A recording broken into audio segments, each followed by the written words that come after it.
pertama, icon insert berfungsi untuk menyisipkan. Yang kedua, auto zoom berfungsi untuk melakukan penghitungan cepat. Sedangkan yang ketiga, recently asset berfungsi untuk menampilkan fungsi yang pernah berguna. Yang keempat, finansial berfungsi untuk menampilkan fungsi finansial. Sedangkan yang kelima, logika menampilkan fungsi logika. Sekian dan terima kasih.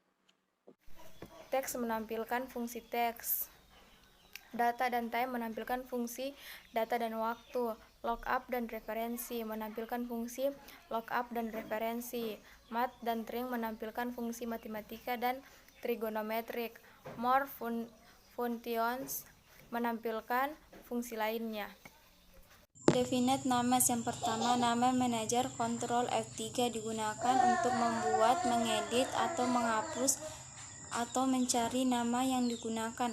Kedua, define name digunakan untuk mendefinisikan nama. Yang ketiga, use in formula digunakan untuk menggunakan nama pada rumus. Yang keempat, create from selection. Ctrl Shift F3 digunakan untuk membuat nama dari sel yang dipilih. Formula auditing. Yang pertama, trace dependency digunakan untuk menampilkan tanda yang menunjukkan sel yang mempengaruhi nilai sel. Yang kedua, remove all rows digunakan untuk menghapus tanda panah pada trace precedence maupun trace dependency. Yang ketiga, show formulas. Control digunakan untuk menampilkan rumus pada sel yang dipilih.